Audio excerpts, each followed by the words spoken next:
Congressman Lee Zeldin, who has endorsed Donald Trump for president. Congressman, thanks so much for being with us. Speaker of the House Paul Ryan, the senior elected official of your party right now, says that Donald Trump made a comment that is the textbook definition of a racist comment. Do you agree? Well, the way I subjectively define racism, I agree as well. I think that Mr. Trump made a regrettable mistake with his statement. I believe that it's a regrettable legal strategy. He's trying to win a case.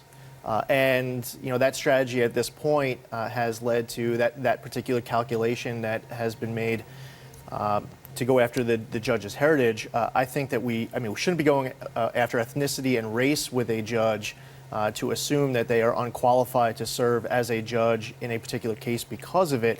Now, Mr. Trump believes that because of his positions on building a wall, that there is a connection. I don't know the judge.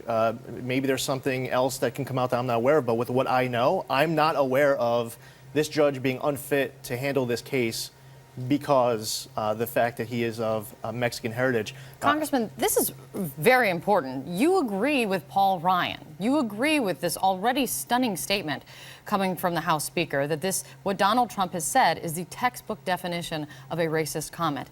If Donald Trump in this comment is engaging in racism, are you still comfortable supporting him?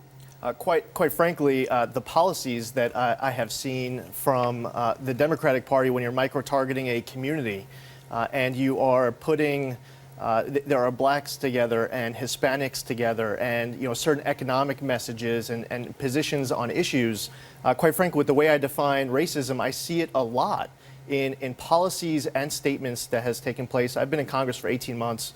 I was in the New York State Senate for 4, and I think I'm not saying are you now voting for Hillary Clinton, but are you still endorsing Donald Trump if you think he's engaging in racism? Yes, it's Donald Trump versus Hillary Clinton, and it's a no-brainer between the two of them. Are you essentially saying that, yes, he's a racist, but he's our racist? No, I think that Donald Trump, as far as his character goes, he isn't making that statement because he feels like he is superior because, he is white and the judge is Mexican. I don't believe he's making that statement because internally, he feels like he is of a superior race. I mean, there is... Right, but is a little bit racist okay? Well, being racist at no one with any policy, with any statement, I quite frankly think that whether it is people who are running for president of the United States, people who have been in that position, people who are in Congress and state legislators, people running for office, the American public, that we all can do a lot better in the way we handle these issues, not just statements, but policies as well. So being a little racist or very racist is not okay, but quite frankly, the agenda that I see in all the micro-targeting to blacks and Hispanics from a policy standpoint, that's more offensive to me, what I've seen through the years than this one statement, which I don't believe is a result of Donald Trump feeling like he is superior because he's white and not Mexican. What would you call someone who makes racist statements? What would a person who makes racist statements be? How would you characterize Everyone calls him a racist. So if Donald Trump is making racist statements, you're saying he's a racist? So again, if he internally felt superior because he is white and he's not Hispanic, if he felt superior because he was white and he wasn't black, or he was Christian and not Jewish, I mean, you could start getting into the weeds, internally as far as a person's character goes.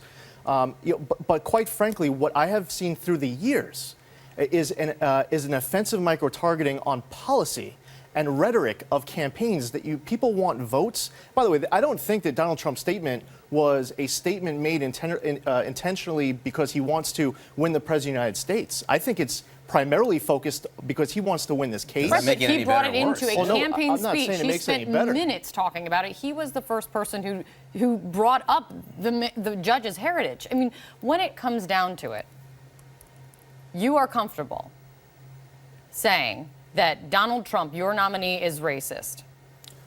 Again, I can argue right, but that, here's the thing. The president of the United States don't you judge character on people's words? Isn't that the only thing isn't that one of the only things you have to judge a presidential candidate on I believe what that they believe inside? There's more than just words to define a person. And by the way, aside from words, there's a whole lot more to define everyone. But you can easily argue that the President of the United States is a racist with his policies and his rhetoric. But you could go back presidents But you're of the not past. arguing that, though. Just to be clear, you're Again, not arguing I'm not as here, racist. I'm not here to call. My purpose here isn't to just go through the list and call everyone a racist. I'm saying that we all can up our game with rhetoric and policy because America, we are a nation of immigrants. We are a melting pot. I'm from New York. New York Right. is a melting pot.